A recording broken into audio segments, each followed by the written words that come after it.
Good evening and welcome to the Minions of the Zoo. I am your host and keeper of the Harry Channel, and with me tonight, a smaller lineup than usual. Everybody's tired this weekend, apparently. Hello, DrFunctional. Hello. SkepTok. Nice to see you, Harry. Hello, everybody. Howdy. And Geodes. Hello. How was everybody's day today? Not bad. I'm tired from the week. So. Did you get any epically stupid questions this week from people? Like, did anybody ask why the cup holder on their computer stopped working? No, I've had I had people call in with multiple people on the other end of the line, all thinking that they could get their each ticket done one right after another, and that was enjoyable.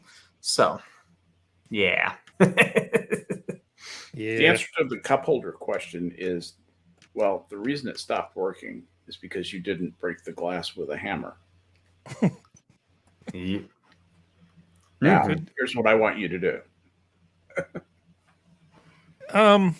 Yeah, I actually am so far behind on like actual paying work. It's not even funny. There's like all this little stuff that I just don't have time to do. And that list of things that I don't have time to do is just getting longer and longer and longer. But I guess it's good to be needed. How are you doing today, Functional?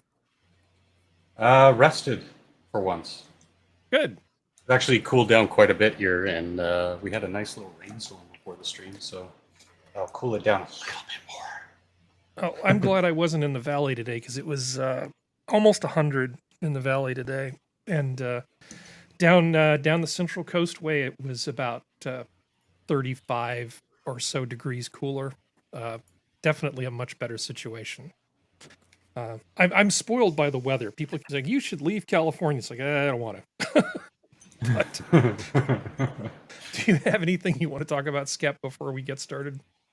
No, other than the fact I having lived in Monterey, I miss that weather too. I really do. That really is some of the best weather. I've lived in a lot of places,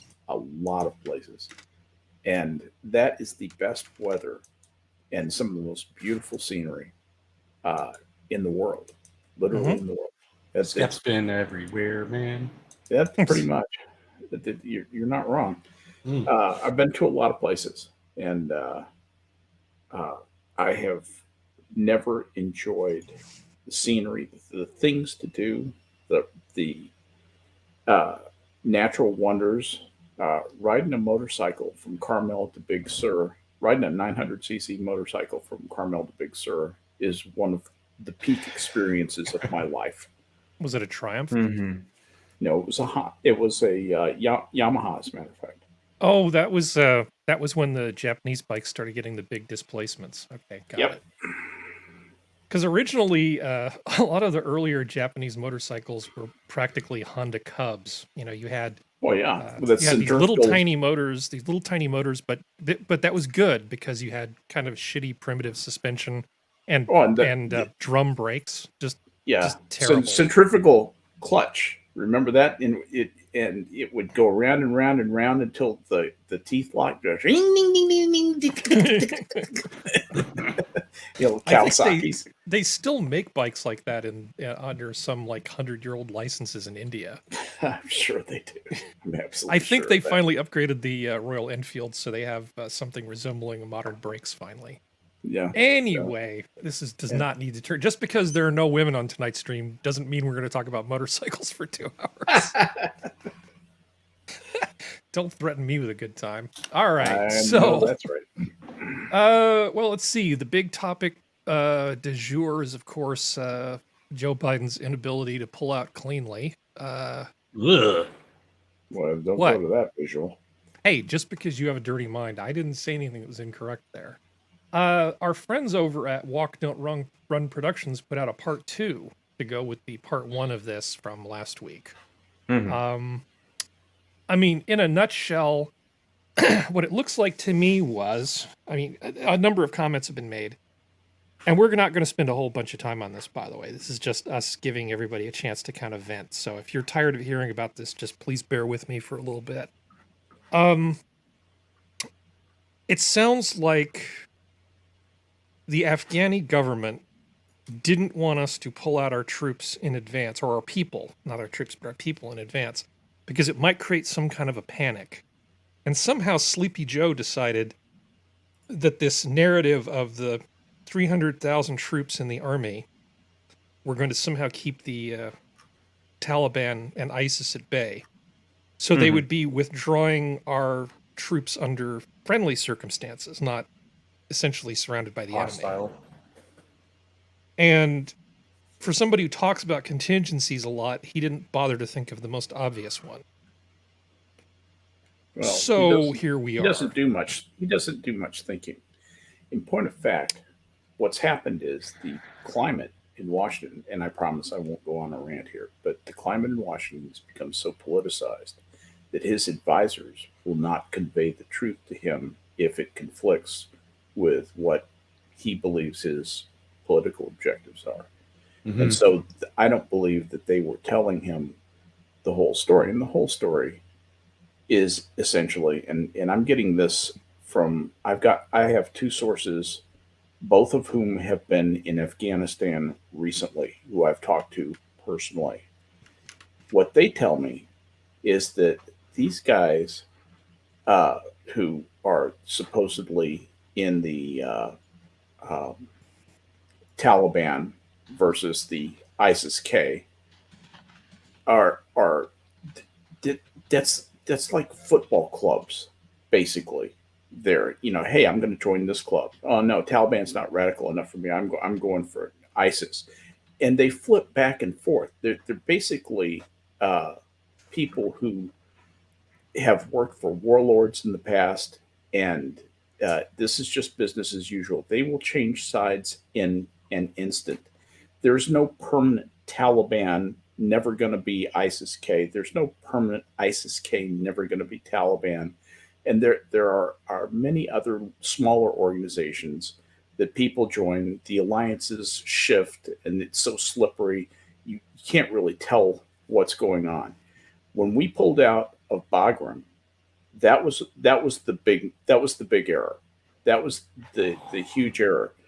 But Biden saw it as the big objective that he had to do was to close down Bagram to get ready to bug out, because he thought it was going to. He thought it would be easy, and he has said, I've heard tape of him saying, I've seen the tape of him saying that Kissinger and Nixon got away with this, and in talking about Vietnam.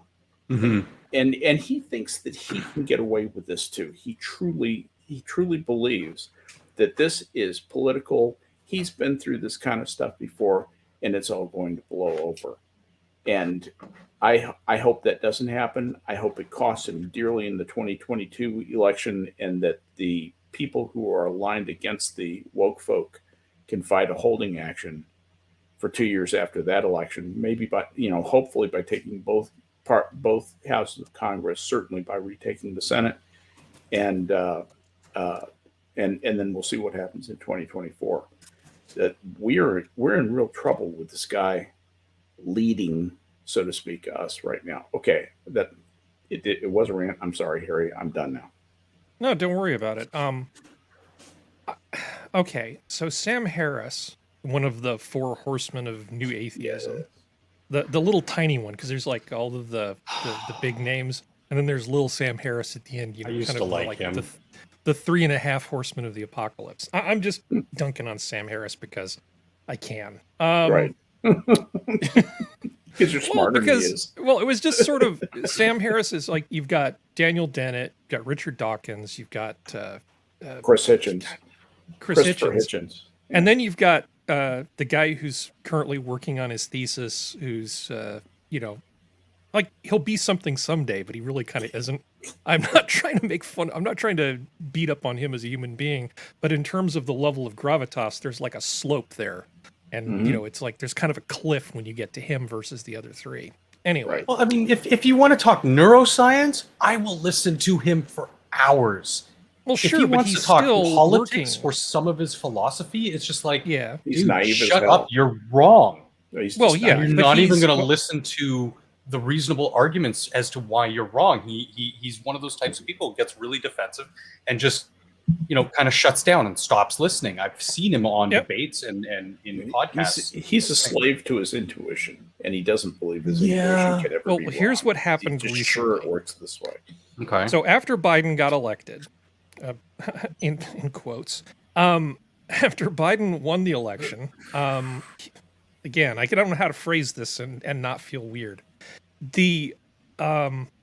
He made a number of quotes or tweets saying, "Oh, it's nice to have adults in the room now running things," and that hasn't aged particularly well. He actually walked that back a little bit a couple days ago, only to, of course, have the wokerati start beating on him, saying, "Well, what do you mean? If you think that Trump would have done any better, you're delusional."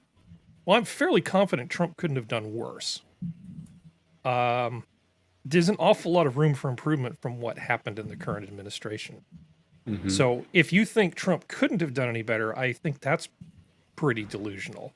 Again, I get him. I get it. He's uncouth. He eats his steaks well done. He gives out mean tweets. I get it. I understand why people hate Donald Trump. I'm not a fan of his unconditionally either. But at the same time, I don't think he would have done this. No. And I think he would have at least been aware of what was going on. And Joe doesn't seem to be They aware were of his scared surroundings. shitless of him. They were scared shitless. Of him. Yeah. I mean, he did have a plan, but like to preclude that, how through the various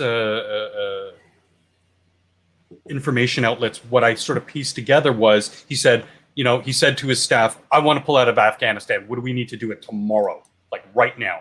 And they said, "Sir, we need a plan. We need X, Y, Z. We need to have it." Okay, so then come back to me with a full plan, and we'll get it done. But I want it done as soon as humanly possible. And so they came back. His advisors probably came back with this plan that we've all heard about by now, where things would have been done right on the September 20th day or whatever the days were, and that would have happened. Complete opposite to what happened in my mind is that Joe said, "No, just get them out. Pull our guys out. We don't need to be there anymore. Come on, man." And that was poor. Yes, he ultimately is the head honcho responsible, but the people advising him on these matters are completely at fault for not pressing the issue of there needs to be a right way to do this and a wrong way to do this. And I think you're completely right in that this was, you couldn't really get worse than this unless like the soldiers turned around, shot everybody, and then left in the middle of the night, Well, yeah. Remember, everything with progressives is projection, right? So when they talk about how many contingencies they had, what they're really telling you is how few contingencies they had. Yeah. Everything No, is you're not opposite wrong. day.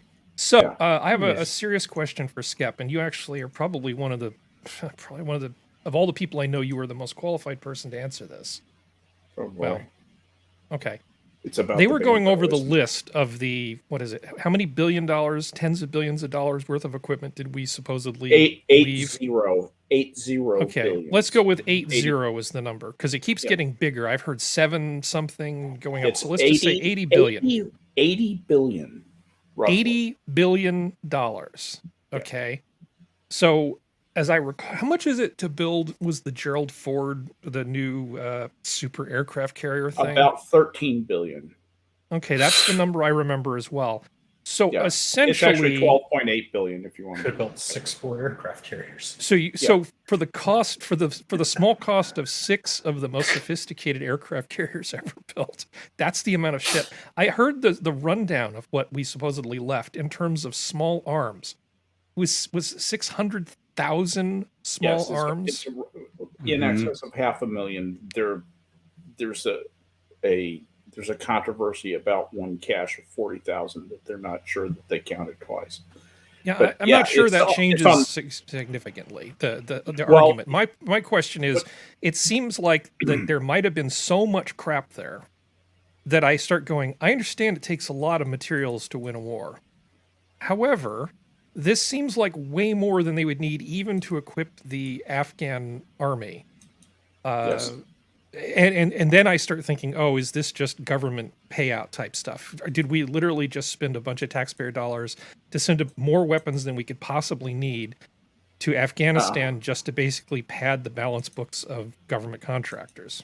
Okay. Jeez. I'm gonna save the stream here and tell Okay. you that a detailed discussion of how this got that way is an interesting lecture in procurement policy gone wrong. And I was a supply corps officer. I studied procurement. I mean, I that's what I did for a living. I Right. know exactly what happened. I know how it went wrong. And I'm just going to say that essentially what happened was people kept procuring for projected needs. And then new people came along and they had to have their project, okay? So they procured for their needs without respect to existing stockpiles that were there. This was an accumulation nightmare. This stuff just accumulated by bureaucrats being bureaucrats and not being sensitive to what they had back there. Like they will have a bunch of weapons with this particular modification on it. Well, that's not the latest modification. I want the latest modification, all new rifles. And so instead of using the 100,000 rifles that are back there that have this slightly substandard magazine lock or whatever it happens to be, they ordered 100,000 new rifles. And they just kept accumulating and accumulating. And the rationalization was that we can use them to equip the people who will be fighting the Taliban. But it turns out Taliban is everywhere. Taliban are us. They thought that the Taliban was 75,000 people. They didn't realize that there were 100,000 people among the 300,000 people they were counting who were ready to change sides and did. Yep. Idiot fools. And there are people in the State Department who knew this goddamn well. Okay, so incompetence, not greed. Good. Yes. I'll Yes, sleep a little very bit much. better tonight. Yeah. Anyway, any Just final thoughts stupidity. on the thing we're not going to spend the whole show talking about before we move on? No, Anything, Part Jads? 3. I just get too mad. Okay. All right. So, California, everybody's favorite state. Larry Elder is doing quite well in the governor Yes, he recall is. election. Now, you know he's doing well because all of the right people are coming out against him. Gavin Newsom is doing extremely poorly. Larry Elder is gathering a lot of steam, and he's basically a conservative radio host from Southern California. And it's really refreshing that the color of his skin is not a huge part of the campaign, well, at least for the people on the right. Now, they have been... It's an inconvenient truth for the people on the left. Well, he spent 30 years as a professional talking all the time. Yeah. If you spend 30 years talking and professionally, when everybody can hear what you're saying and make tapes of it, and they have this little to bring up against him, I'd say he's practically squeaky clean. He's bulletproof. Yeah, apparently in some private circumstances, he may have said something, I don't know, hardly anything. I mean, they found like some angry ex-girlfriends, and it's all that kind of stuff. I mean, there's nothing. Yeah. But they're Grab trying him to by make the a, hair they're trying to or make a something, meal no? out of this. Sorry? Grab him by the hair, this time instead of like the last time. I don't know. Well, something big that, well, normally would be big, but just it can't stick to them is the progressives, your TYTs and other mental midgets are trying to paint him as some sort of white supremacist. And everybody's looking at each other, left, right, in the center, and going, who invited these idiots to the conversation? And it's good because it's pushing the stupid away. It's finally good ideas are triumphing over these dumb ideas, and it's refreshing because I've been paying attention to it, not only because Newsom's a lol cow, but because Elder's it's turned me on to listen to some of his back catalog, and I'm like, Hey, Functional. I like the cut of his jib. Functional. What are the polls like right now? I really don't know. I don't know. I have them in front of me. Well, I mean, I don't have the current one. According to the CBS poll, 52% of voters don't want Newsom recalled. So there's that number. And Elder of the people running to replace Newsom is way out ahead of everybody. I don't remember how much ahead. He doesn't have a simple majority, but he's against a pretty deep field of people. But he's not going to win against Newsom. That's not how it works. Well, If Newsom gets recalled, he's only competing against the people who are running to take Newsom's place. According to yes, but 538, is he going? That's what I'm asking. Is Newsom going to get recalled? I guess It's the way it's that 50-50 sounded like now. Okay, it's 50-50. roughly, yeah. Okay. And it And really it has it been could be since the weather. beginning of August. Okay, now it could come down to something as simple as the weather. On a race like this, if it's a nice day in California and a lot of the older conservative people show up to vote, or mail in their ballots or what have you, Newsom's gonna be out. But will there not be a raft of mail-in ballots, like 7 million mail-in ballots that come in the night of the election, and all but 11 After the doors are closed. are to keep Newsom? Well, there think is that will this. happen? Sorry, go ahead. I thought you were done. No, don't you think that will happen? I don't know. I honestly don't know. Compared to Donald Trump, who was considered to be some sort of monster, is it enough of an existential crisis in the minds of the people working on the voting that they would allow something like that to happen? Because this is like a big deal, right? I mean, if you work in the elections business, most people, I think, are pretty honest. Most people. Mhm. And to get somebody to the point where they think it's okay to do something like that, you really have to brainwash the hell out of them. I'm not talking about Chicago. I just mean most people. Yeah. And so anything that may or may not have happened in the freest and fairest election was, in my mind, an emergent thing in most places because they just scared the living crap out of so many people, if anything did happen, which I can't say it did, Susan. Well, it definitely did not happen. It was totally free and fair election. As you Most Yeah, I don't popular get the- president in history. I don't get the sense that there's that level of hysteria going on right now. Now, by the time it's time to count the votes, anything's possible. Yeah. Should he get recalled? Mm-hmm. Sorry, I thought you were done. No, go ahead. According to 538, for the last month, Elder's been on a steady rise. He's at 21% right now, blowing the next two out of the water.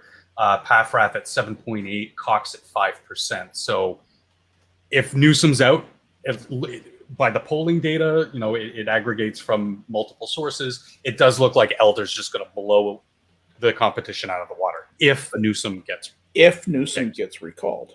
Yeah. Right. That's basically Just the the big one big if. vote. I'm taking Elder winning the recall election for granted if Newsom gets recalled. Now, does look in that terms of Elder's platform, because you can't just run on a negative, right? You can't run on I'm just not Gavin Newsom, so vote for me. His big thing is he's got a few things that he's focusing on. One is fixing education. He is not a friend of the California Teachers Union, not even close. He is their worst nightmare, which means they're going to be mobilizing against him, and how. Yeah. Thing number two is this whole unreliable power grid, California is on fire all the time problem is the other big thing he's focusing on. So he's going to take a lot of the energy we're putting into renewables and turn that into dealing with fixing our broken forest system. And he wants to make the grid more reliable and the forest management a lot saner. And these are all fantastic things. How long has he been in as the governor? Newsom? Yeah. Gosh, I don't remember. It's been 4 a while. years, 6, 8. Forever. I think it's his first term. It's his first term. Okay. Yeah. Because I could say, But- if he's been sitting on 8 years of doing nothing about it now, why are people going to believe you that you're going to suddenly turn it around? But if it's his first term, then it kind of, Well, I have know had a for a lot of fact time to he's think. going to be. I know for a fact he's going to be mandating water usage throughout California. That's the new big push, as well as I understand it. Which person are we talking about? Newsom. Okay. And by mandating water usage, well, yeah, that's just normal part of being in California during Yeah. a 22-year super drought. Yeah. But I don't want to bore people too much with California. Let's move on to something a little sexier. And it doesn't get any sexier than OnlyFans. It took them a whole 5 seconds to reverse those. So OnlyFans reversed their decision, but now there's a backlash about the reversal. Apparently, there was a bit of a spirited discussion on Minions last night about this very topic. People, sort of good friends, having a loud discussion about that last night. I didn't hear it though. But OnlyFans has dropped plans to ban sexually explicit content on the subscription site amid much backlash from sex workers. However, according to some adult content creators, the damage has already been done. Okay, don't care. The main thing here is, of course, all of the sort of people who want to shut stuff like this down have just said, hey, no, we really like that idea where you just decided we weren't going to do this. Where we were going to shut this thing down. But some people aren't going to let it go. They really, really want the banks to just start leaning on people. And it's like, I still say I don't like banks leaning on companies this way. I don't think it's up to the banks to decide what we do as a society. Yeah. There's a part of me that feels like, am I supposed to feel bad for these people, right? But then there's also a part of me that kind of is like, well, you're making money while you're able to. It is kind of a business in a way. So yeah, no, they shouldn't have any I mean, the bank should not have any say in this, at least not in the extent that they're having it. But I wouldn't lie and say that I am going to be terribly sad if it ever did, if there what originally was going to happen happened, other than the fact that I'd be worried about another overreach of a major industry, in this case the banking industry. So right, I agree with you. It's just it is that pressure from the payment processors.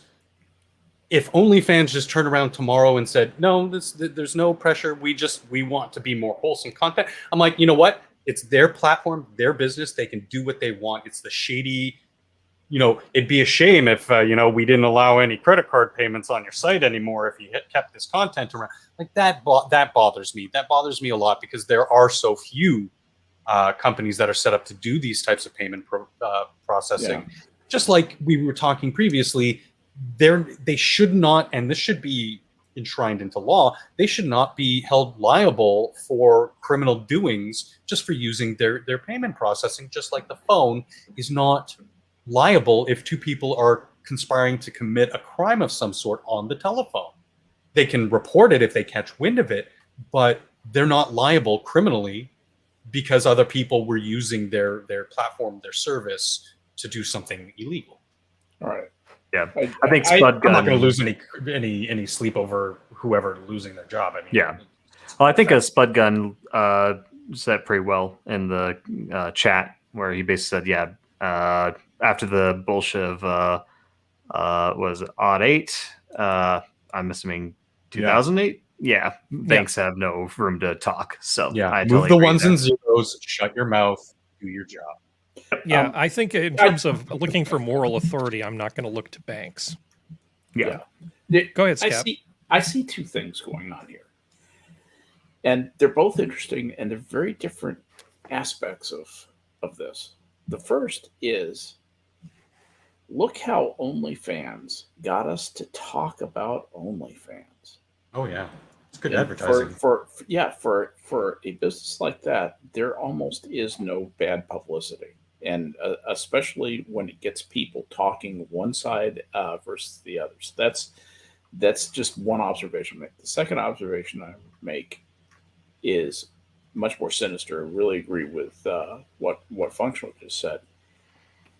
The thing with the banks is if you surrender the control over something like OnlyFans, thinking that's harmless and they're doing it for a good cause, that's like the guy who said, when they came for the Jews, I did nothing because I was not a Jew. When they came for the communists, I did nothing because I was not a communist. Now they've come for me. That's the same thing that will happen with the banks. They'll say, well, we did a good thing. We controlled OnlyFans. We forced them out of the porn business. Yay, us. Now we're going to force you to get a vaccination. Now we're going to force you to wear a mask.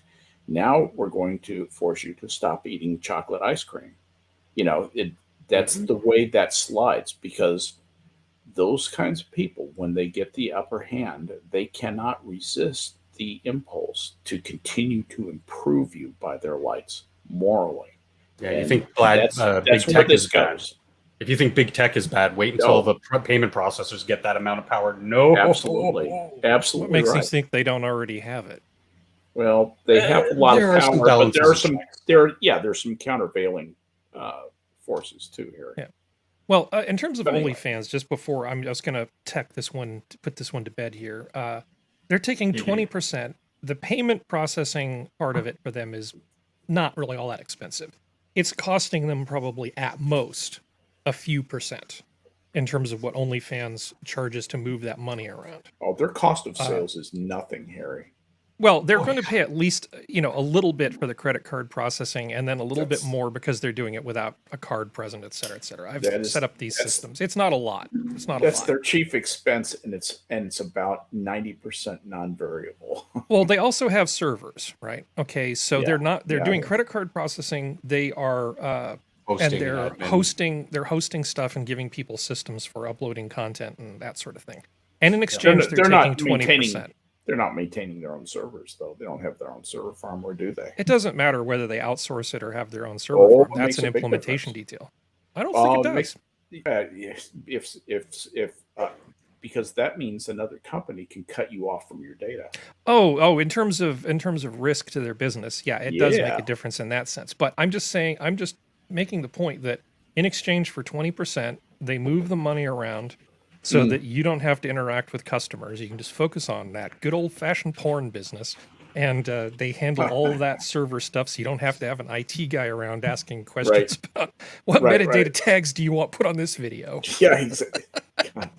So 20% seems pretty fair for that, but they are making a lot of money. I mean, they're making hundreds of millions of dollars a year, aren't they? I Yeah. mean, that's just OnlyFans cut. Yeah, the only Holy fans crap, cut. I'm in the getting wrong 20% of all of that. I know, there are that's people who are insane. making $1 million, a week. $1 million a week. I really am in the wrong business. Anyway, before I get sad, we're in a block of stuff that's titled Circling Back. And we're going back and just doing a quick run on things that we've talked about previously. So here's my girl, Elizabeth Holmes, disgraced Theranos founder. And I just want to say a few things about Elizabeth that I haven't said before. I realize that I am overly fascinated with this woman, and it may not be quite for the reason that you think. I'm fascinated by things that successful people do. And I look at some of those patterns. That's why I talk about things that Steve Jobs does in terms of wearing the same clothes and things that Bill Gates do. A lot of successful people have common habits, right? Now, Elizabeth Holmes is a narcissistic sociopath, in my amateur opinion, who has studied people who are very successful and figured out how to sort of ape or imitate their movements. It's verisimilitude. It is, and she scares the hell out of me because for a person like me, she's like an apex predator. Yes, yes, she is. You're absolutely Because I've right. said that the 20-something-year-old Harry could have been destroyed by this woman, and I'm not kidding. I mean, because to me, it's like looking at the scariest possible thing, and you just can't look away. So for me, she is an apex predator, and I can't stop thinking about how incredibly dangerous this woman is. But she has turned it back around so that now her ex-boyfriend, the one that she was sort of milking for support and money and influence and everything else, apparently it's all his fault because he was abusive. And she's using her ex-boyfriend's abusive nature to explain a lot of what happened in the Theranos case. Because that made a difference. Yeah. But I'm just a woman. It was my boyfriend.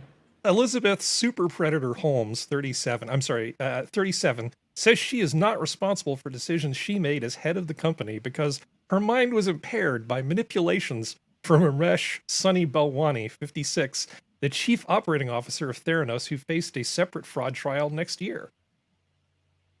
Yeah. Bullshit. Real quick, Spittle Buggies in chat says that they missed this storyline. Who or what is Theranos? A medical testing company that had an impossible business plan that could never possibly work, and then they proved it by having it not work. Then they lied about it, and they burned up all their venture cash, and now the shitstorm is happening. What they were claiming they were going to do, and everybody was bending over backwards to give them money because she sold the crap out of this thing, was that they were going to take all of that big expensive lab stuff that happens when they take 6 vials of blood from you to do blood work, and they were going to shrink it down into something that could fit in like the back room of a Walgreens, like a thing that's the size of a photocopier. Yep. And they would only have to take just a small amount of your blood, just a few drops from a pinprick, like a glucose test. That was right? Yeah, so like that. And people gave them all kinds of money, and they lied and misrepresented and did all this stuff, and got their pee-pee whacked by the law. And now, of course, Theranos doesn't exist, and this lovely super predator is up for trial. She needs a lot of people money. She needs to be drowned. Seriously, she needs approbation. I mean, but if she floats, she's a witch. She needs Jesus. Okay, now her powers are so powerful that she's even she's even ruining it for other. Okay, let's see. This article. Sorry. They still live in the shadows of Theranos' Elizabeth Holmes. Female entrepreneurs said they were constantly compared to Ms. Holmes, the disgraced founder of Theranos, who faces trial soon. When Alice Zhang set out in 2018 to raise funding for her drug discovery startup, investors kept asking her about Theranos, the blood testing startup led by entrepreneur Elizabeth Holmes, and that had collapsed in scandal. Others, too, at a Stanford University event, the organizers wanted Ms. Zhang to talk about Theranos. One advisor told her that when her startup came up in conversation, people responded by cracking jokes about Ms. Holmes. I'm just scrolling slowly because it's about to ask me to sign in. Ms. Zhang was initially confused. Her startup, Verge Genomics, used artificial intelligence to aid the discovery of therapeutic drugs. Okay, long story short, this article is all about how women are being unfairly judged because of Elizabeth Holmes. And I'm having trouble not getting my teeny tiny violin out, thinking about all of the men who are being unfairly judged by Eric Weinstein. Not Eric Weinstein. Which one was the sex pressed? Harvey? Not Brett Weinstein's brother. Harvey. Sorry. Harvey Weinstein. We are sorry, Brett Weinstein. Sorry, Brett. Sorry, Brett. Sorry, Eric. Harvey Weinstein. Yeah. So Harvey Weinstein acts like a pig in Hollywood, dangling this huge lucrative carrot in front of these women to take advantage of his position. Yeah. And suddenly, we're doing like Me Too and branding all men and looking at every action that every man takes because, of course, it's just part of us being male, right?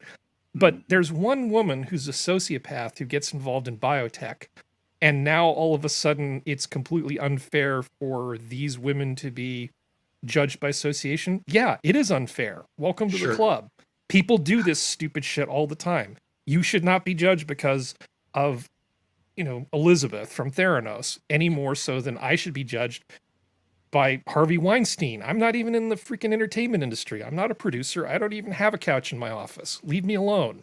How many men or just people, doesn't have their gender doesn't matter, who try to start up a new platform and get compared to Jack, Twitter, Facebook.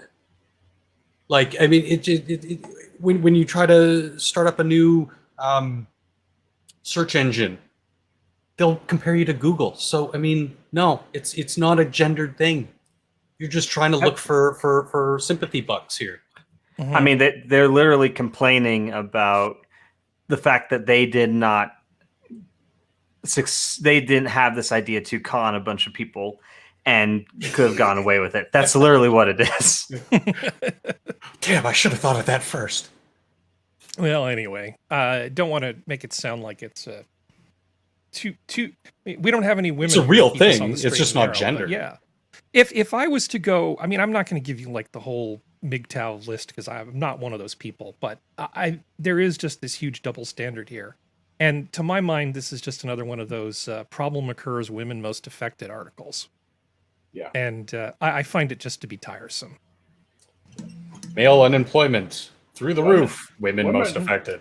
Yeah, women are disproportionately affected. If I hear that one more time. Men more severely affected by COVID. Women most affected. Yes. Yeah, narratives are about our beautiful, society. aren't they? I hate All to be right, chauvinist, so- but I mean, they do the nitty gritty jobs. All right, let's Everybody's close some affected. tabs here because I am having problems with my technology tonight. So there was a video on the Lotus Eaters earlier this week, and I think it was Geodes who sent me the link. And Yeah. yeah, Um, and I went to look at said link, and all I got was a thing saying YouTube had taken this video down for standards and practices, right? Because it had a community guidelines strike because of content. So I went back. It was about the Australian lockdown stuff. So I found it on Odyssey, and let's see, I have to stop it from playing here. I found I found it on Odyssey, BitChute. and I found it on BitChute. So anybody who I'm wants, loving we're not going Odyssey. to provide the link. We're going to just tell you where it is, and you can go find it. Yep. Because if YouTube has basically banned the thing, I don't think us giving you the link in chat is going to help us because we're so small. YouTube does not care about us. But Honestly, I there's a chance it may not even wind up in the end of the show, after show comments as well, because I may remove it before I. and by upload that you mean it's not going to be in the after show comments, isn't that right, Geodes? correct? Or if it is, Correct. I'm going to have to get a little creative. Okay. All right. So, yeah. So there was this thing where they were talking about Australia and the most recent lockdowns, which are significant, right? So they're going. I mean, many people have probably seen the video of police beating up people, just getting out truncheons and just beating on people who were protesting. They're getting pretty fashy down in Australia, and I don't know why they're putting up with it. But they've essentially gone full lockdown again. Essential retail businesses can stay open. Small ones can only be there if you only have 2 people in the building at a time. Even for a small business doing takeout orders, having 2 people in a building, in a business is a little slim. I mean, they're pretty effectively just locked down. There's very few exceptions to all this sort of stuff. And the Australians didn't want to take it. So we're not really discussing that topic so much as Sargon of Akkad made a video talking about this, more about the politics of it, not about any science or anything contradicting the CDC or the World Health Organization, just simply, politically, what does this mean? Is this a proportional response? And YouTube's just like, no, community guidelines, yank. And that seems like it's a bit disproportionate even for YouTube, because it wasn't like they were denying the efficacy of vaccines or anything like that. They were just simply saying, is this the kind of society we want to live in? Well, the guest he had on, I believe her name is Helen Plucker, I believe is her name. She's actually one of the earlier cases of what we refer to now as cancel culture, because she's a writer for a newspaper that, and she was harassed. Her and her whole family were harassed for like 18 months. So it's very possible that there were those harassers in Australia who heard she was coming on the Lotus Eaters, found the video, and then just went after it. So that's also possible. Yeah, they may have had a friend in the right place to whisper to. Yep. This was Helen Pluckrose. Is that who you're talking No, about? no, it wasn't Helen Pluckrose. It was another Okay. Helen. Oh, okay. Yeah. Right. Helen Pluckrose is wonderful. Actually, all of the Yeah. Grievance Study crew are wonderful. Bogosian, Yes, absolutely. Pluckrose, and Lindsay. Right. Definitely some. When you get a like back from James Lindsay, you feel good, don't you? I mean, I Yes, don't you spend a lot do. of time on Twitter, but it's like somebody who I actually respect noticed I said something funny. Yay, me. But that's the way the dopamine machine's supposed to work, right? Yeah, Correct. I was just going to say you're a well-trained Pavlov's dog there. Helen Dale, thank Helen you. Dale, that's what I was about to say. Yeah, Yeah. it's Helen Dale. Helen Dale. Okay. So anyway, yeah, I Someone mean, if you guys buckles. are interested, check that out. It's I don't know, it's a real shame It's a because scary usually I kind of situation. expect stuff in the greater Anglosphere to not be like this, but the Australians are really leaning into the fascism, it looks like. And I just don't know where this is coming from. I just expect better of them. I think they've gone past leaning and are embracing full force. I mean, it's not looking good. It scares me, and I'm on Yeah. the other side of the world. But just that can set a precedent that doesn't bode well for, like you said, the Anglosphere, the Western world. Yeah. Well, we did talk about Wikipedia and the problems with Wikipedia in a previous episode, so I guess we're still sort of circling back. Wikipedia co-founder, the person launched an initiative to decentralize online encyclopedias, promote neutral standards. So this is all very good, in my opinion. Dr. Larry Sanger and a group of technologists incorporated the nonprofit Knowledge Standards Foundation late last year and have been preparing to launch a discussion group that will discuss details. Ultimately, the new nonprofit seeks to promote software that will make it easier to find high-quality information and a wide range of opinion.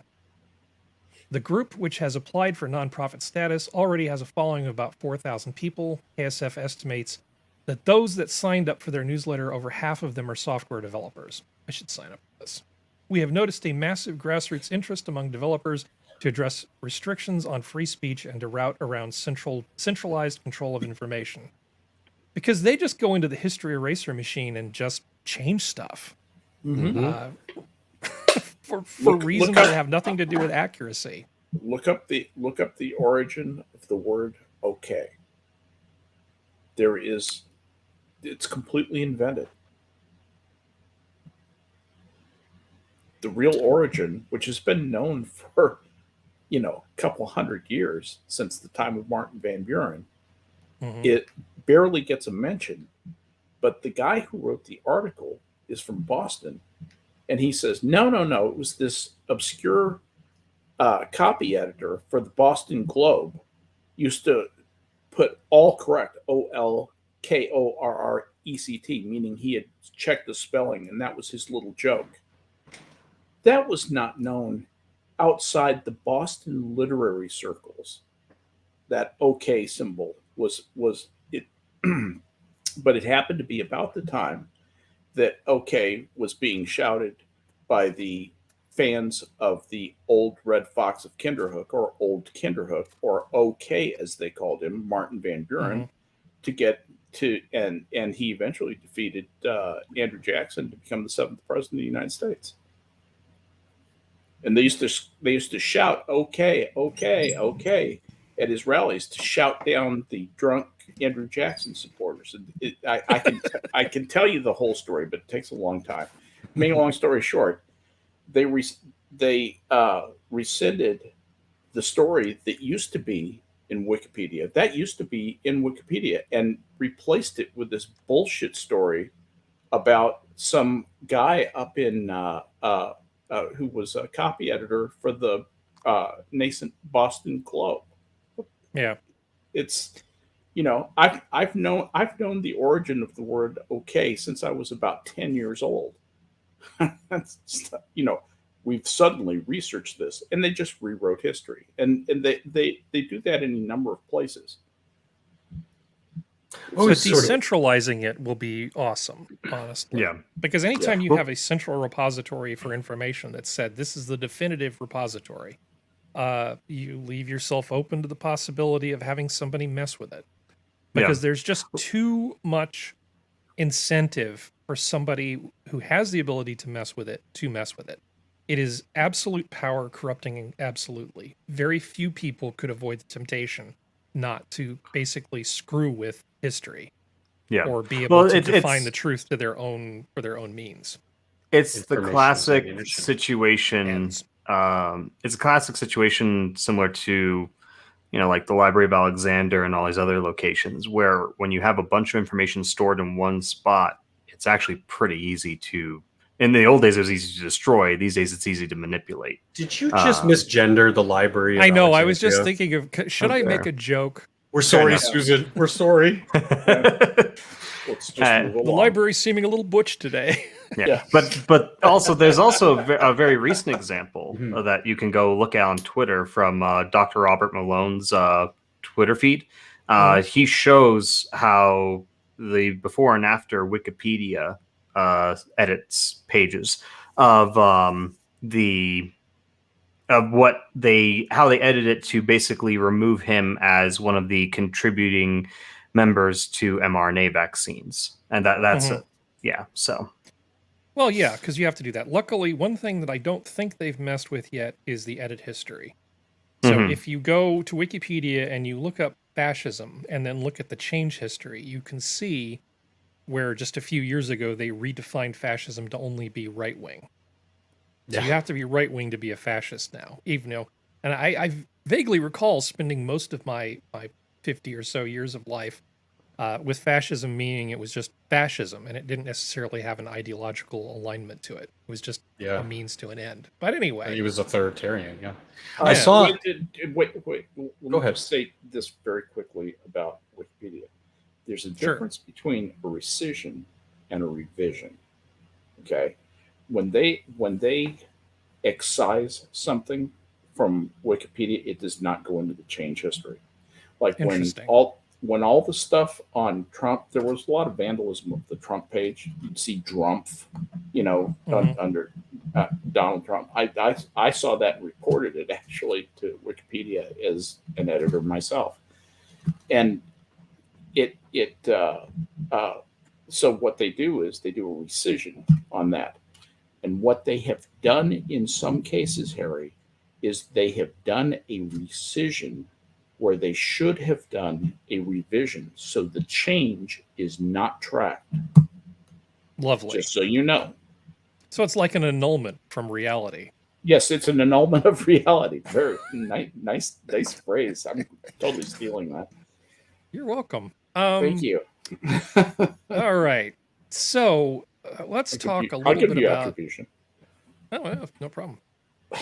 There'll be a Wikipedia page for that, and then they'll change it. Yeah. Go ahead.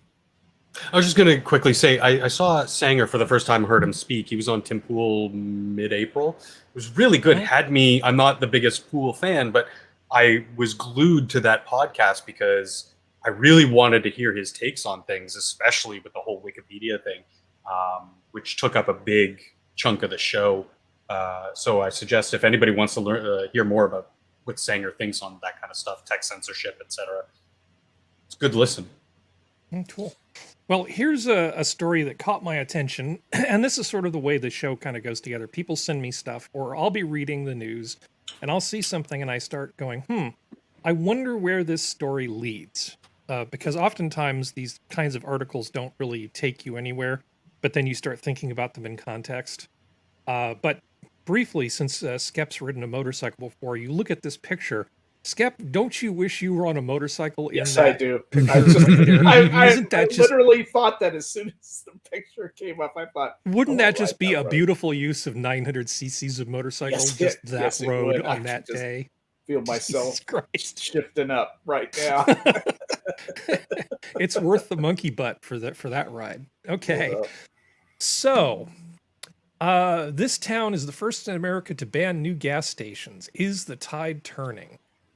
Emily Bitt remembers a time when she didn't feel the constant threat of climate change. Her family lives in American Canyon in southern Napa County, California, a state now being hit by record high temperatures and devastating wildfires. It didn't used to be this bad, she said. These days, her family has to evacuate their home every summer. Two of her friends lost their homes in Paradise, the town consumed by the 2018 Camp Fire disaster, the deadliest in California history, and I will not joke about that. Last year, a wildfire, unlike Kamala Harris, I won't just start laughing and making jokes about things I shouldn't laugh about. Last year, a wildfire burned the nature reserve behind her local school until it was entirely black. That's kind of what fire does. It was like something from a dystopian novel. Well, she's not wrong. These fires have been particularly bad.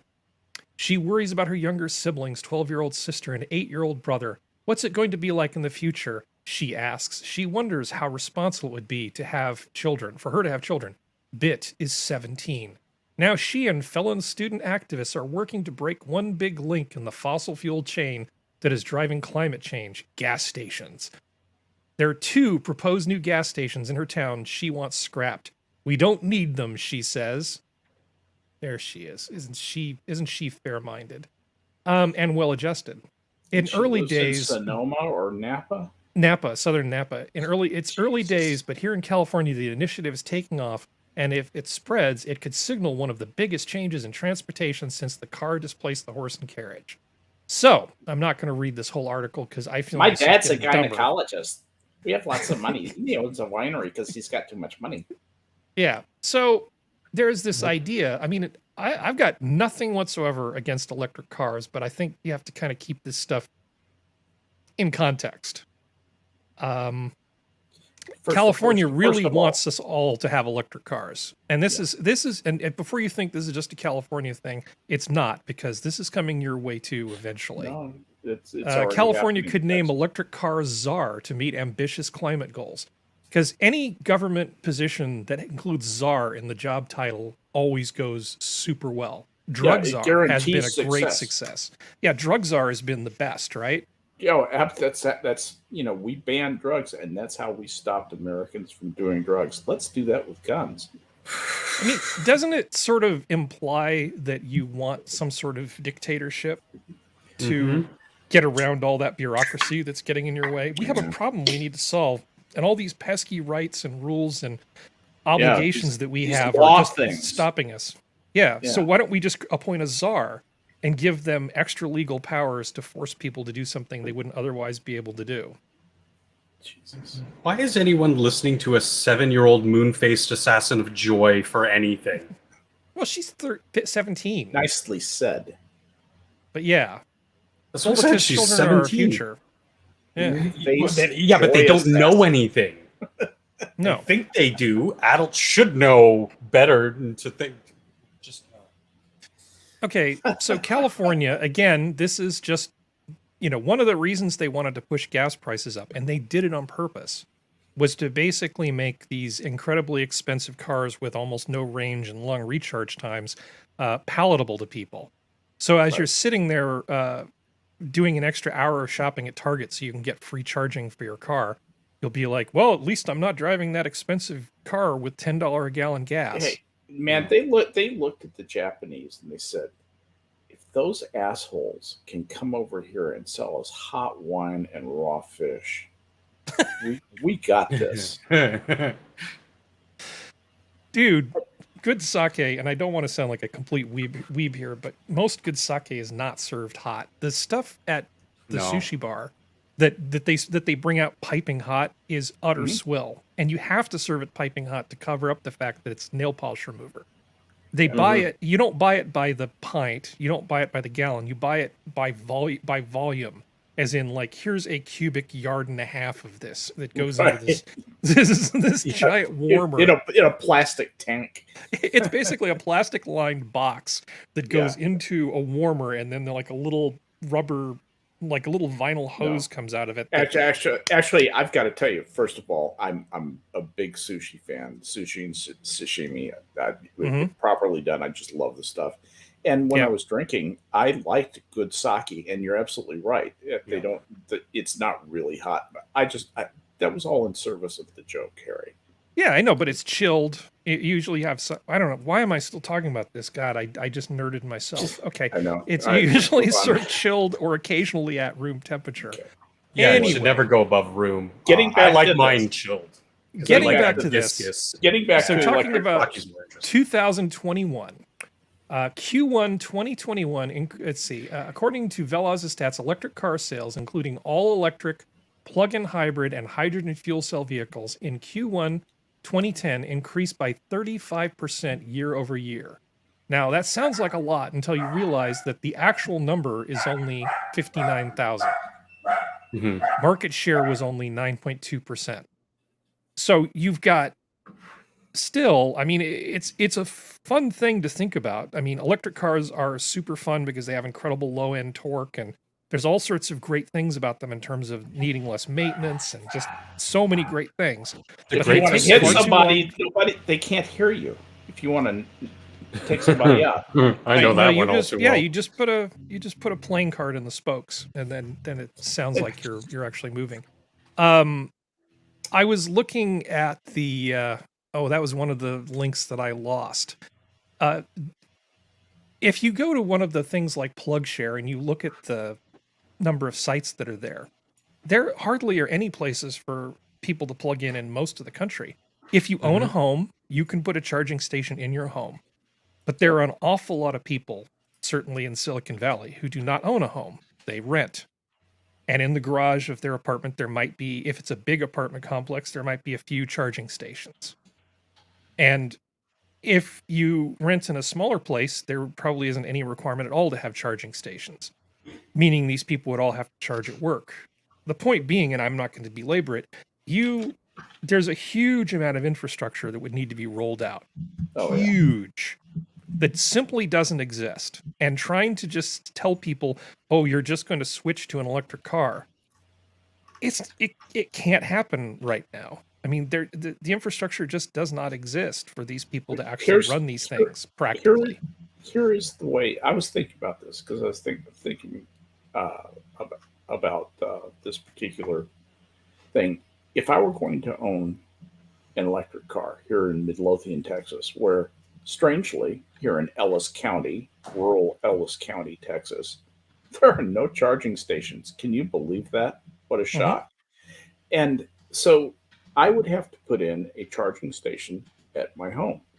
And I could charge my electric vehicle that way. And I could use it as a runabout car for like town errands and things like that. I couldn't really use it to commute anywhere because in Texas, we consider a 50-mile commute one way to be, that's a short drive. We have a lot of highway out here, and you just would run out of range if you had to do any traveling around. So things And like that's a huge concern for a lot of people. Yeah, people who have like a job where they have a substantial amount of territory to cover, going from place to place. Electric car is not going to be practical. As an in-town runabout, I could probably actually make that work, but I would have to have a gasoline-powered car to drive to Houston, for example, where there are like 2 charging stations in the entire city of Houston. There's got to be more than 2 charging stations in Houston. I just remember that was a few years ago. I knew that was hyperbole, but yeah, but there aren't very many. For a city with several million people in it, Houston's a big fucking city. I mean, people think Dallas is big. Houston is gigantic. It just goes on and on and on. It just sprawls, and there are not very many places to charge an electric vehicle down. There aren't very many. Sorry, go ahead. I was just going to say, trying to artificially control markets like this never works. It never does. I hate to beat the drum again, but a freer market where, the demand will increase. And yes, maybe there can be incentives to build new charging stations, whatever, on the governmental end to just sort of stimulate things a little bit. Sure, that can happen. But to outright try to control things, it never works. And I don't know how, but this is going to bite a lot of people in the ass. In Dallas, Texas, there are 9 charging stations. 9. I'm showing 250 for Houston. So we were talking Dallas. Why am I typing in Houston? Dallas. Right. I'm looking at the Dallas map and I'm counting them. 1, 2, 3, 4, 5, 6, 7, 8, 9. Oh, it looks like 10. I missed one because they're kind of superimposed. Oh, there's definitely more than that. I think we have different resources we're looking at, but it's still not a lot. And it's definitely not enough that if 50% of the people in Dallas swapped out their gas cars for electric cars, that it would just work out. Not even close. Not even close. There are electric cars with ranges up in the 200 plus mile per hour. I mean, 200 plus mile range. And those would be fine for commuting to work, commuting home, plugging in every night. In fact, it would be fantastic. That would be a great thing to have as long as your other car ran gas or you didn't mind renting a car if you wanted to go on vacation. I had to Google it because I was curious myself. In Toronto, there's actually 864 charging ports. And in all of Ontario, there's about 1,300. Yeah. So there was the still, demand. How many there cars was are there in Toronto? Oh, a lot. But I'm just, pointing out that this was not mandated. This was freer markets with a little bit of governmental, what's the word I'm looking for? Stimulus into it. Incentives, stimulus, and the demand was there to have these things because we have a very southern concentrated population with a lot of cottage country throughout middle Ontario and northern Ontario. So there was that incentive, that need to have that there. So it's working out for us. But in California, where they're basically trying to outlaw gas-powered cars, that's just no, that's just insane. Because even if they started building right now, they wouldn't have the infrastructure in place for that. I mean, and you're talking to somebody who has solar power, to somebody who would happily buy an electric motorcycle if they had one that just had about 20% more range. It just doesn't quite work for my situation. And I don't feel like stopping and spending an hour going shopping every time I want to drive out of town in order to top off the electric tank. I think a lot of people are in the same boat as you, yeah. Yeah, and it's not range anxiety. It's called I can do the math and I don't feel like running out of fuel trying to get home. Okay, so this is not me just being a nattering nabob here. So moving on, because we don't need to spend the whole night talking about that. I do have one more link for you, which hopefully Geodes will provide. And we are definitely, I promise, not going to go into this. But there's a really interesting piece in Nature about electric cars and what it would take to actually produce enough batteries for all these cars that people want to build. It goes into a lot of the technology in terms of how these things work, what the trends are in terms of price and capacity. And they talk about lithium. A lot of the lithium comes from Bolivia. There's another place where they have a lot of lithium. What could it be? What could it be? Begins with an A and it ends in Stan. Oh, sorry, there's no connection between that and the Chinese. Anakasperian Stan? Yes, Anakasperian Stan. So Geodes is going to link this. And if you're interested at all, you don't have to listen to me talk about it. This is something that you might want to check out, this article from Nature.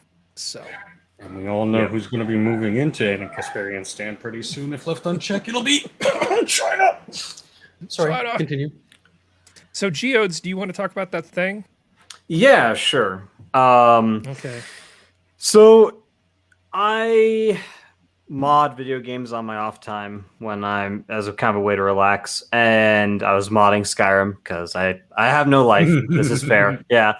And I stumbled. I had heard about this tool before. And now that I started to remember what it is, but this new mod came out actually recently, or rather, utility. That what it does is it pulls audio files from existing Bethesda games and splits up the sound files and everything by vowels and nouns and all kinds of other various noises, and it allows you to more or less construct brand new sentences using the original voice actors from Skyrim. Now, this is I thought it was interesting because it basically starts to look into stuff like what's the word I'm thinking of? It's more or less another advancement in technology that I'm fascinated by, because this has the potential to change a lot of markets. It also has the potential to be used in a lot of other ways. So I thought we've all heard of deepfakes. Yeah. What's the worst that could happen, Geodes? Well, I mean, you can literally have audio recordings that never actually happened. For example, I remember everybody going on about Trump's comments of grab her by the pussy. And now you could have somebody in the future, let's say another candidate that the population has been predisposed against by external forces like media and government, and they can just fabricate whatever they want. So, yeah, and the retractions don't seem to come out nearly as quickly as the initial BS that's pushed out onto social media. People just make up their minds based on the fake thing, and they never find out that it was fake. Yeah, but you can also, I mean, you with this kind of technology, you can mass produce fake audio and like spit out 50 things or like 100 or 200 things a day that all have to then be debunked, and it would be absolutely insane to try and go after everything. So yeah, if you think fake news is bad now, just wait until that becomes more streamlined, and you wouldn't be able to tell the difference between a fake statement and a real statement. Yeah. Well, the other thing also I was thinking was that for industries like voice acting, for whether it's video games or animation, or it could destroy the industry if handled a certain way.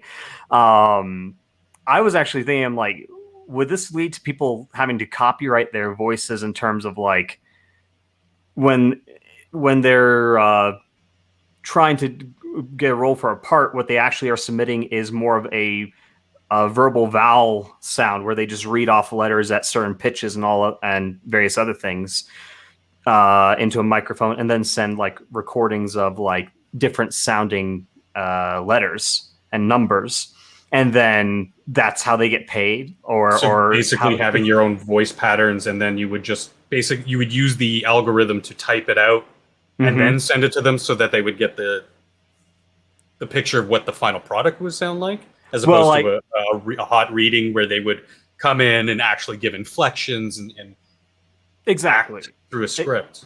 Exactly. That's interesting. I didn't think of that part. Yeah, there's all kinds of applications for something like this. It's pretty wild. So yeah, I mean, you were saying, you know, as a modder, like, to me, this is amazing for video games. I can see that there being a little bit of that drawback because, yeah, maybe they would have to actually copyright their voice and get paid royalties as opposed to a fixed rate for doing the lines, because they could just take your voice pattern data and put whatever they want. Because I've heard some of the stuff in this video that Harry's playing, and it's like, I know these games. I know that these lines don't exist. So to hear them replicated almost flawlessly to create entirely new scripts is incredible. Yeah. So much fun. And this is the first iteration of the software. I think the software is in its third iteration because it just came out this year. So it's already gone through a lot of overhaul since. And I'm very curious to see what something like this would do for some of the entertainment industries around the world. Because, I mean, this could affect pretty much every form of media I consume. And I mean, it could affect a number of forms of media other people consume. So, well, there are plenty of other examples of this, because when you told me about this, I just started asking, have you heard of this? Have you heard of this? Because because I actually really am interested in the speech synthesis part of it. Because anytime you tell your Mac or your PC or whatever to read something out loud, you use the text-to-speech function, it's essentially taking words, usually in English, pumping them into some sort of language generator that then produces spoken text with varying degrees of success, right? So you hear the really bad stuff and you think, oh, God, no. You know, but something like Siri is actually not bad. But here you're taking it one step further. You're just using a model that is of somebody with a recognizable voice as opposed to a generic voice that they hired to basically feed data into their algorithm.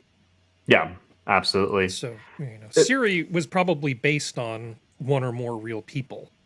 All of those voices that you can download are basically modeled from different samples, right? So when you go for male British voice number 1, you get whoever that actor was, and it gets synthesized in there. Now, how you turn text into speech is a whole different longer discussion that we don't have time for.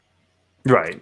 Because there are lots of different ways to do it, but essentially it's a transformation, right? So you don't care if it models the acoustics of the human voice and the windpipe and all this other sort of stuff, and you don't care if it incorporates certain aspects of how people actually speak in terms of grammar. But you just want the result that comes out the other end to actually sound good. And you want to do it without doing a lot of extremely complicated equations. So it doesn't have to accurately reflect reality as long as it produces a product that's close to reality so you can distinguish it. I still think, in terms of legally, I think it would be relatively easy for the foreseeable future to tell the difference between a fake and the real thing. Not to the human ear, but I think with analysis it would be fairly straightforward to tell the difference between a fake and not a fake. Did you want to listen to that Jordan Peterson thing that I pointed you to? Oh, that's great. Yes. Let's do it. Okay, because they have just the intro thing to it. Just real quick, the downside, the negative effects that could come from this, the abuse, are very, sci-fi, espionage-y. You always have that one person with the voice recording, and they get into the guy's computer or whatever because they hack their Alexa system. Mm-hmm. All right, let's give this a try right. here. Hello and welcome to NotJordanPeterson.com. This is not Jordan Peterson. In fact, I'm a neural network designed to sound like Dr. Peterson. Unfortunately, for the time being, the site will remain inoperable, but please sign up to the mailing list below if you would like to stay informed of future developments. Now, however funny that might be, it's clear That's that it's not not funny. Jordan Peterson. Yes. That's not funny. That was amazing. Yeah, this is a That pretty was good simulation. That Yeah. was a very good simulation. Yeah. And the stuff that GeoDes is talking about is actually pretty ham-fisted compared to this. Mm-hmm. Yeah, exactly. And that is something from 2018, I believe, when that site was very popular. There's a newer one even with Joe Rogan. Yeah, that was done just in 2019, and that one is also pretty wild. I don't know if we want to watch that right now. Well, Or if you send me the link, I'll bring it up. it should be the one I already sent, but give me one moment. See here. I'll send it to you in private chat. Because you can see and hear the difference for just a year's amount of time passing for the technology. It's evolving. Is that the real Talk one? I believe Maybe? so. Ladies and gentlemen, This one. welcome to another episode of I'm Not Joe Rogan. No, seriously. I am not. This is Joe Fogan speaking, an artificial intelligence created by DESA. You guys know David Barstow. He's a New York Times reporter who won the most Pulitzer Prizes for journalism in history. He recently followed a crazy deep learning company called DESA, as they created the world's first combination of realistic AI, voice and video. Here's what they created. Okay, well, that's slightly terrifying, isn't it? Yeah. Mhm. You can hear again. It's a lot. You can still kind of tell because we know what we're listening to, Yeah. but it's almost gone. That robotic tinniness. They even emulate the inhale in between his words, Mhm. which is The breath amazingly sounds. from Yeah, the that's very Peterson thing. Mhm. The breath sounds exactly. Thank you. Yeah. And remember, this is from 2 years ago. So this is still we have no clue where the technology, what it looks like now. I imagine that it still probably sounds slightly robotic, but it might actually be able to hit the point where a few of us who maybe don't have quite as good hearing or just aren't paying attention, initially when we hear it, could easily be like, yeah, just be like, I feel personally attacked. Come on, man. This is going to be great for those tech support scammers, We see a little bit of So a. instead of calling up your grandma, hello, I am Bob from Missouri. I am your tech support. Yeah. It's going to be, hello, I am not Joe Rogan with your tech support. Your internet It's like, oh, privileges are almost being erased. come on, man, I'm Joe Biden. Put some money in an envelope and mail it to me. I like pudding. No, so it's going to be Nigeria. very nice. So, yeah, this is a bit of a problem, shall we say? Can we show a couple seconds of the after? Yeah, with Which- the actual like, if you go After about this part. if you go past the audio where it sitting shows there. his face, Yeah, right that's there. not his face. So, Oh, okay. yeah. It's just an added level of the technology. There we Yeah. go. What they created. I've been thinking, and I realized that it's been almost 10 years since the first episode of the podcast. That's fucking crazy. This show has become my life. That's why I decided to go out with a bang. So, on December 24th, we'll be doing our last episode ever. See, That's that is exactly 10 just. years since the first episode came out. It's been a good run. It's not We're clean, going on top. Yeah, you could This you could video tell is it's about- fake, but but it's Yeah. it's, Yeah. it's Ladies and gentlemen, well, it's getting there, which is this crazy part. Mhm. Yeah, this Yeah. is going to make ransom demands a lot more interesting for people too.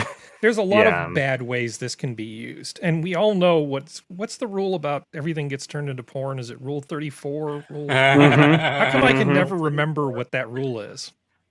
There's so many rules. Oh, it's if it exists, there's porn of it. I believe is Okay, the, yeah, or but will I be mean, within. or 3 there will months. be within yeah, within like actually.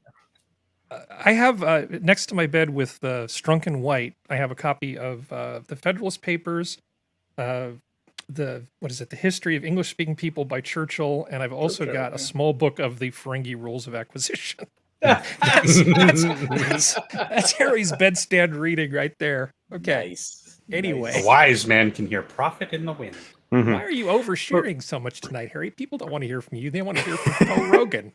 No, Well- trust me, if I could get an AI to take my place, I would just script all this stuff and you guys could just talk to like Morgan Freeman instead. That would be great. Mhm. There you go. Yep. Is there more you wish to say on this topic, sir?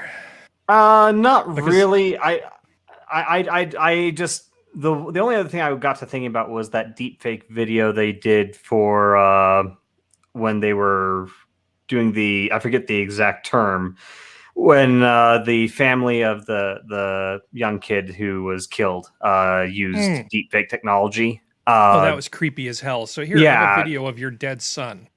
Yeah, I was thinking that honestly, as horrifying as this could absolutely be an industry of people visiting dead relatives by resurrecting them this way, and that's horrifying to me. That's absolutely disturbing, because you want to talk about people having like various like mental problems or in very emotionally weakened states due to having somebody pass, and then now you have all this stuff. It's just I don't Well, know. if you people want holodecks, this is how we're going to get holodecks. So I'm all in. Apparently, it's Rule 34.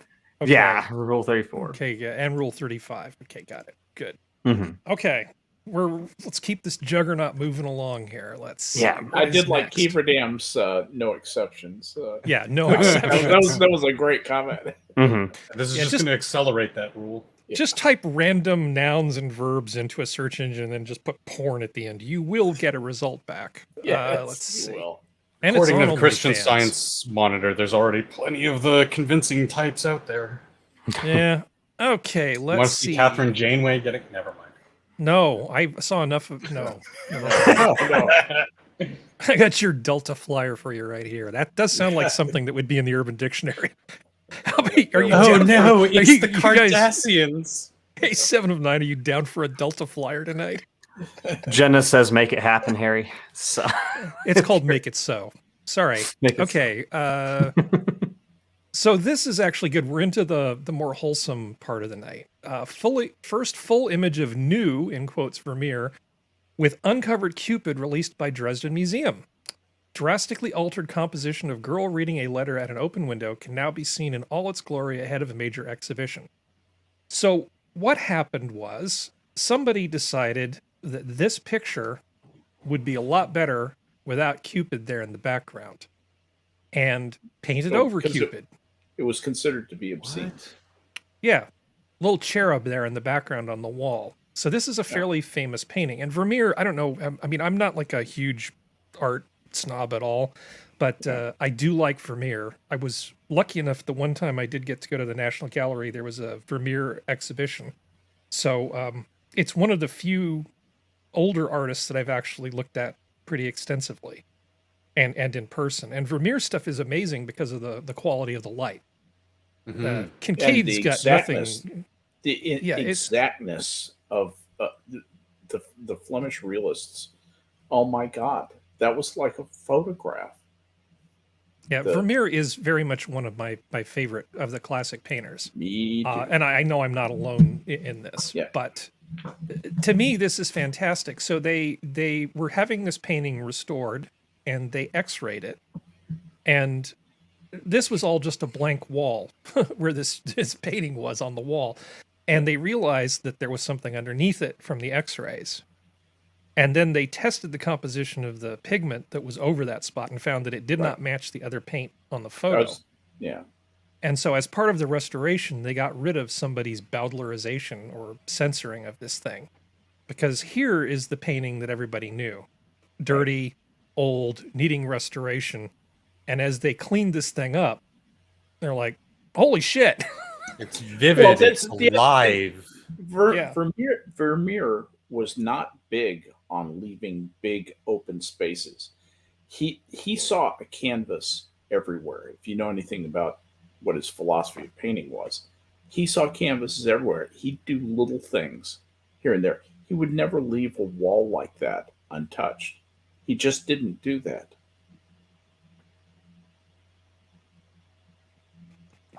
This is a much better restoration than Potato Jesus. It's warmer. It brings you in because, you know, when you walk into somebody's home and there's art on the walls and you know, maybe some tchotchkes, furniture, it's warm, it's inviting. When you walk into somebody's house and maybe they just moved in or maybe they're just a minimalist and there's like nothing there, it's cold. Disconcerting. It's cold. It's not very inviting. Can you scroll the painting up just a little bit, Harry? Yeah. Oh, there you go. sorry, Perfect. Yeah, not quite yeah. fitting Just in like frame here. The warmth of her skin on the curtain. A But just little look bit at of light all on the the- wall. Look at all the things that are going on. Look at the little what are those called? Muntins and mullions in the window that's open. Look at the hinges. The hinges that are in the frame of the window. The fabric in front of her, the chair. You know, that's the stuff that just makes my heart sing about Vermeer. Vermeer is this really was a hot button for me, Gary, because Vermeer is maybe he's in my top 2 favorite painters ever. And because the ladies aren't here, we don't have to talk about about pointillism and all that other stuff. Just give me a good Vermeer any day. Word up. Can we go back down to the previous one again? Sure. I just want to compare, just because that big open space, the drabness, it's just very cold. You can barely see the hinges in this one. Well, they also cleaned it. They also cleaned. Yeah. I get what the restoration, but even just the compositionally, even with those warm colors, you wouldn't have that. That space is just, it's cold. It's not inviting. There's nothing going on there. Well, restoration is its own specialty. The people who do this is what they do for a living, and there aren't that many of them that do fine art restoration. Now, they can do and it takes repairs. a long time too. Yeah, they can do repairs and they can do a lot of different things, but a lot of times on something like this is going to sound really weird. What they will use for very minimal cleaning is nothing more than a Q-tip with their own saliva. Because it turns out that if something is picked up, say, nicotine or just environmental stuff, human saliva is actually one of the gentlest cleaning agents you can use in a fine art it's an amazing solvent. It's an amazing solvent, Harry. Yeah. A lot of things dissolve in human saliva. And if you think of where a lot of this art hangs, it was classically in homes with combustion heating and light. Look at what happened to the Sistine Chapel when we restored it in the 80s because of all the censer smoke, candles. There was a lot of buildup. And when it was restored, oh my God, it was... I grew up, like that's when I grew up and was learning about art and just watching this unfold in real time. It was amazing. Yeah. Well, I hope people are interested in this, and we'll check it out. I'm sorry for anybody who listens to the show exclusively and doesn't actually look at that on the browser. So we won't talk about art the whole time. I promise. Aw. A little bit of science news. Do you want to talk about this, Functional, or do you want me to do it? I don't know if this was a bit ago, so I don't know if you're up on the article right at the moment. No, I wasn't. I didn't check the I'll do it. outline All before right. the show, sorry. So this is from Sci News. Crystalline nitriles occur on surface of Titan, new research suggests. So Titan is a ginormous moon of Saturn. And it is one of the more interesting places in the solar system to look for something resembling life. Now, we did, I think that was when we dropped a probe down onto, right? Yep. Yes. It sure was. So we actually have a pretty good idea of what the surface looks like underneath all those clouds, and we have some data on what the chemical composition is. But We even have to say that pictures. we've only taken baby steps is a dramatic understatement. It's like we just barely took a little peek at what Titan has to offer. This is one of these articles that basically we'll put it in the link, and then people who are interested can look into it. But we can It's do a deep little dive bit onto it. So. yeah, we can do a little bit of the recreation of these kinds of atmospheres in the lab, and they've done that with what we find in the composition of Titan's atmosphere. And go ahead. Oh, Well, I was okay. going to say acetonitrile is. I thought I recognized the name. It's the thing that you find on top of a fractionating column when they're separating out different levels of alkanes of like octane, pentane, heptane, and stuff like that for gasoline. When they're they're purifying, they're refining oil. Acetonitrile is what they use at the top of the distillation column, and to produce butadiene. These are essentially nitrated alkenes and alkanes that are produced essentially when you have a methane type of atmosphere, which is what you have on Titan, and you apply electricity to it. And this is one of the chemicals that gets produced. That's how that's happening, and it's kind of a precursor of multicellular life. Of amino acid building blocks, and maybe even simple amino acids. Oh, yeah, so it's a step back from those building blocks. Because basically, amino acids are the thing that comes before anything that looks like life. Right. These are the things that come before amino acids. Exactly. That's what I was trying to say. And amino acids are the building blocks of proteins and the building blocks of enzymes and hormones and all that stuff. And in studying what's going on there, we can get a better glimpse of what happened here on Earth. Well, which it's is a good exciting laboratory part for for me. that. Yeah, absolutely. Now there's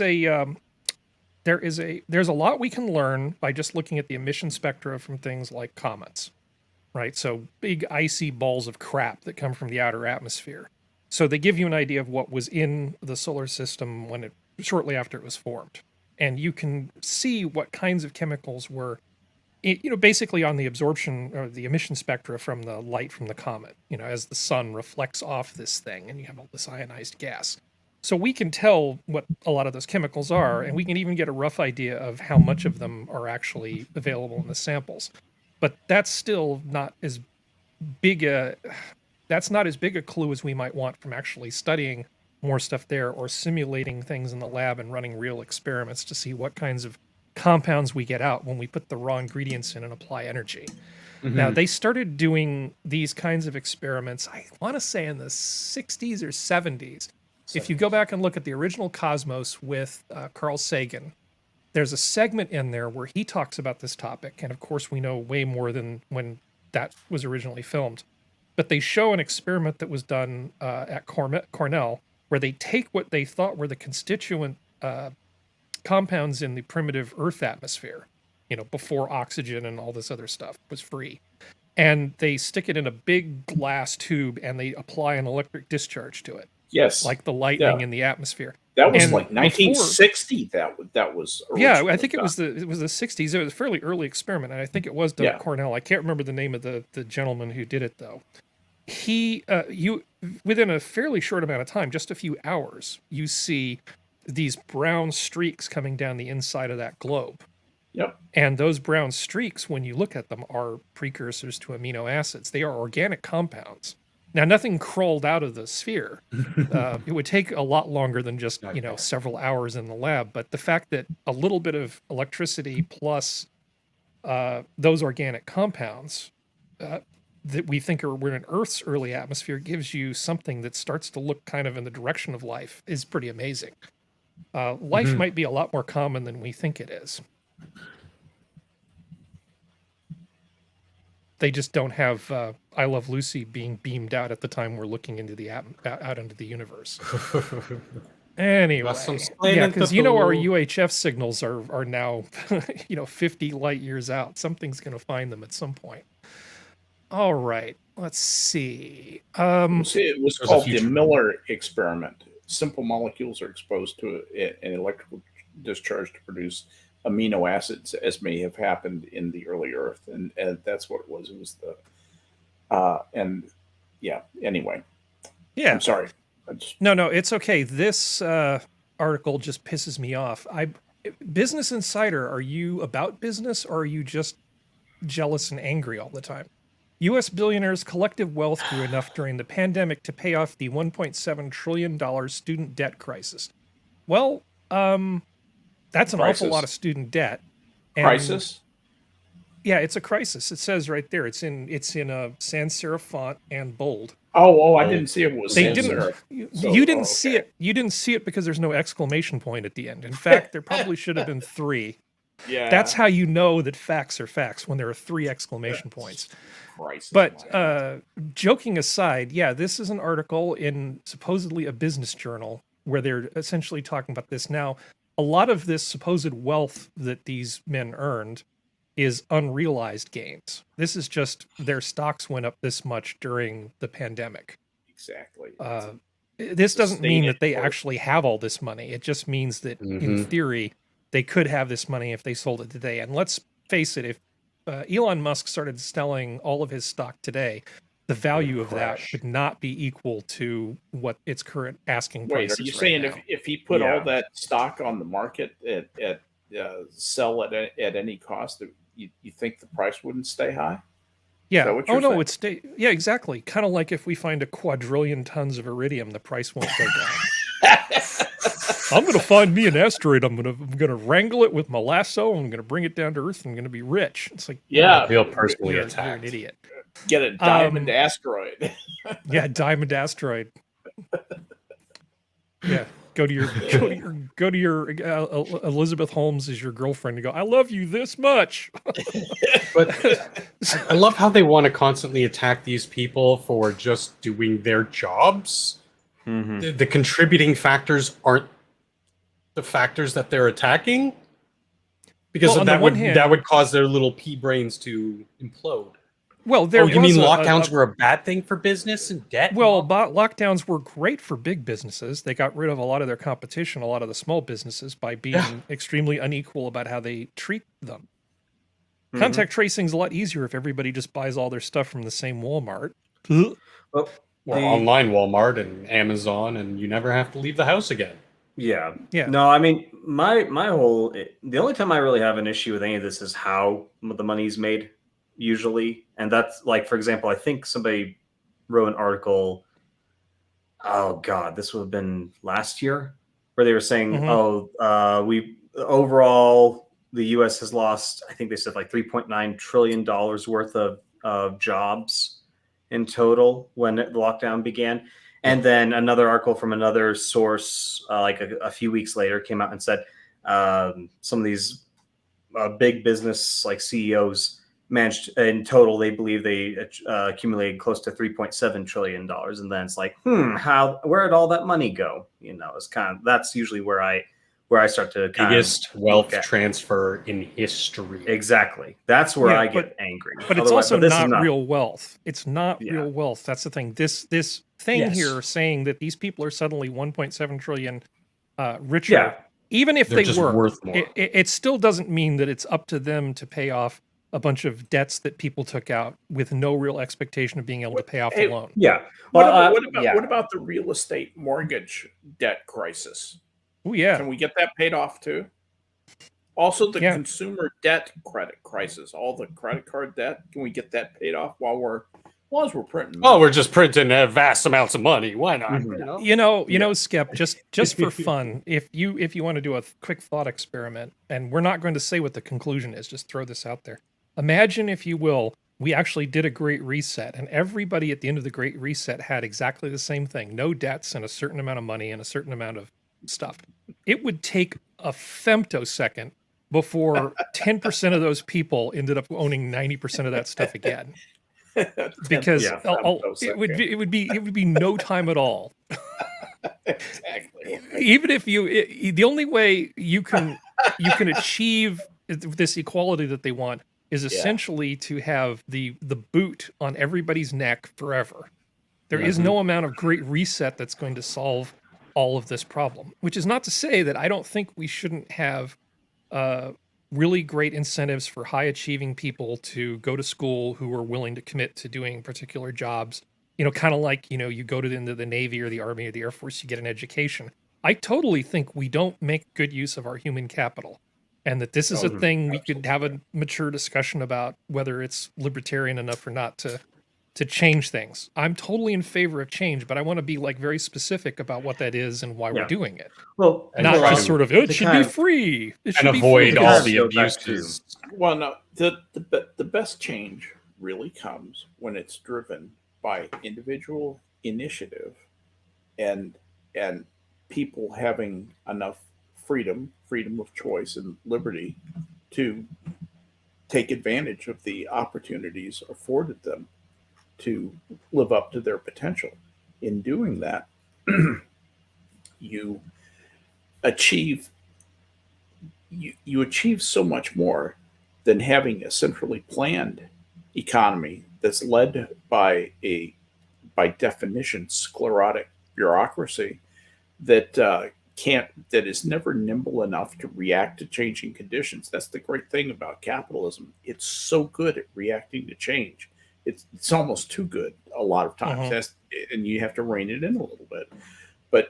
But it's keeping the control under control is the key to operating capitalism successfully.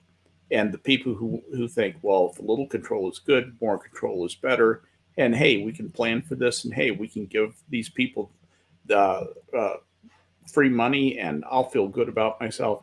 As soon as that starts to happen, that sclerosis begins to build up in an economic society, and you begin to see stagnation. All right. Anyway. Oh, by the way, we're in a block now called Penis News, and this will become might more have obvious to why this change is- it for the YouTube comments. Just a heads up. Nope, it's called Nope. Penis News. Celebrate Jeff Bezos' big day out to space with a $16 million miniature dick rocket. Boy, isn't that the truth? I can't help I am just an overgrown Have you overgrown child. Have you seen the marital aid that is modeled on that? I think this is a twofer. I think you could use it either way. Honey, are you ready? Honey, you ready for blast off? Pew! And the action the lasts rocket. about that long. Yeah, that's because why not? Because I enjoy making fun of this. This must have been the biggest troll for him, because he was like, a younger man. He saw Austin Powers. And he's like, one day I'm gonna do that. Mm-hmm. All right, let me see. I put something in. Let's see. Hairy where did pair of I put testicles? this? Hold on. Talk amongst yourselves for a moment while I look something up. My God, that's a huge wang. Mm-hmm. Get over here. Pay attention. Big wee wee energy. That used to be a computer company. Big wee wee energy. Bang. Don't There you they go. know what that means in English? Anyway. There you go. I'm still terrified by that woman. Okay. Oh no, I can't find it. Okay, that was one of the things I lost when everything reset. When you look at the size of these different rockets, the this is a tiny, tiny rocket, the full size one, not the little model one. There's really not a lot going on. I mean, this is really not a big deal. Well, okay, I wish I could find it, but the size comparison. I've got it. This I've got it.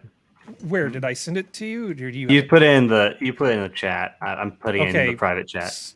Yeah, I'm incompetent tonight. Okay, there we are. That's perfect. Thank you, sir. Okay, so Jesus, functional. Here are a bunch of rockets. So here's New Shepard right here at the top. The Dick rocket is not really much bigger than a couple school buses laid end to end. Those Israelis got some big rockets. Yeah. Okay, so there's the Dick rocket, and then we scroll all the way down here to get to. Okay, we're still scrolling and scrolling and scrolling, and then here is the Falcon 9. Here's the Falcon Heavy, and this is like a proper sized rocket. This is huge. It could put the Falcon Heavy can put 54,000 kilograms into low Earth orbit, and then you Whatever scroll makes you sleep at night, all Jack. the way back up here. Dick rocket. Now, I would think that in terms of billionaires competing for space cred, that I would feel really inferior. V2. It's the same size as a V2. Yeah. It's For nothing. God's sakes. Well, here, look, the Redstone that had the Mercury capsule on it with, Hey, that was a good Grissom rocket, and all man. those guys. That's a good rocket. Basically Yeah. a missile that had been modified, but that's significantly bigger than New Shepard. Yeah. Yeah, this is not... Sorry, you got to try harder. This Dick rocket is not impressive. And size does matter, because even Elon's rocket is down here. This is a much bigger rocket. Okay. Anyway. Sorry. Elon has very the Dick rocket big rockets. The Dick rocket And is not continuing- really a rocket. It's more of an elevator, really. Yeah, and continuing with penis news, sexually frustrated sea snakes mistake scuba divers for potential mates. They're learning from the dolphins. The snake's poor vision is believed to be behind the confusion. I'm sorry Sora isn't here to enjoy this, because I know this would probably make her laugh a lot. A scuba diver off Australia noticed some odd behavior whenever he came into contact with male sea snakes. The venomous reptiles would coil around his fins, licking the water around him and even sometimes chasing him underwater. Now he knows why. It was mating season and the males thought he was a potential mate. Ooh, that's Sorry, gonna this puts hurt his the ego. penis fish into this puts the penis urethra fish into a whole new perspective. Yeah. In a new study, the diver and another researcher analyzed 158 of these interactions with olive sea snakes over several years in the Great Barrier Reef and found that interactions were more common during the reptile's mating season. The sexually frustrated snakes also displayed elaborate behaviors that are often used during courtship between the sea serpents. Now, everything in Australia is trying to kill you except for the things that are trying to inappropriately mate with you. But let me tell you, those things can kill you in a New York minute. Yeah. The venom from a sea snake is some of the most toxic on Earth. Yeah. This is how the lizard people get born. Just saying. Exactly. How is it that they can't tell the difference? The males can't tell the difference between female snakes and scuba divers, unless the female snakes are kind of on the thick side. Yeah, because baby got back. But, yeah, it really with the sea snakes, the key is if you say you're going to call them. Don't ghost them. Yeah, don't ghost them and then go swimming because they will hunt your ass down. That's right. Just saying a burner phone might be a good idea. Exactly. Well, My guess would just be that the fins somehow mimic the cloacal vent that female snakes have. yeah, let's go with that. Yeah. Mm-hmm. I'll just say they're blind. Yeah, well, you know, it's right before their bedtime. Well, I mean, you know, we've seen dogs and fire hydrants. You know, it's not that different realistically. Well, my favorite example was, which I could not find because people say the internet has everything and it doesn't, is I know that well over a decade ago there was a story in like News of the Weird. At a zoo, there was a male peacock, and this peacock was extremely confused. There was a peacock topiary that they had at the zoo as part of the peacock exhibition, and this peacock kept trying to mate with this hedge. They'll call him Poor bird brains confused for nothing. bastard. So, I mean, at least that's shaped like a peacock. A human wearing a wetsuit isn't anything shaped like a female sea snake. No. Anyway, so that ends penis news and actually the show. Does anybody have anything they want to talk about? Do you want to disavow knowing me? Anything else before we go? No. This has been an interesting and entertaining show. I always learn a lot from your shows, Harry. Oh, thank you. I had a good time. I hope you guys did too, and I hope chat did as well. Let's see. Anything else in chat that I need to... Atheist Icon, the Marines used to zip the snakes for fun in Okinawa. Okay. Remember to have your pet spayed or neutered. I'm Bob Barker. Yes. Mm-hmm. And Jack says penis. Thank you. Yeah, Spud Gun it does say, I mean, I've been in some states before, but I ain't never mistaken a whole species for a woman. That's fair. Yeah, That's fair. I think that's absolutely fair. I Well, don't know. I've been to Russia. I've seen some bears. well, let's see. The sooner we get off the air, the sooner Geodes can make the show notes. Again, everybody thank Geodes for actually doing that for all of us. And with that, the zoo is closed. Good night, everybody. Good night, everybody. Good night.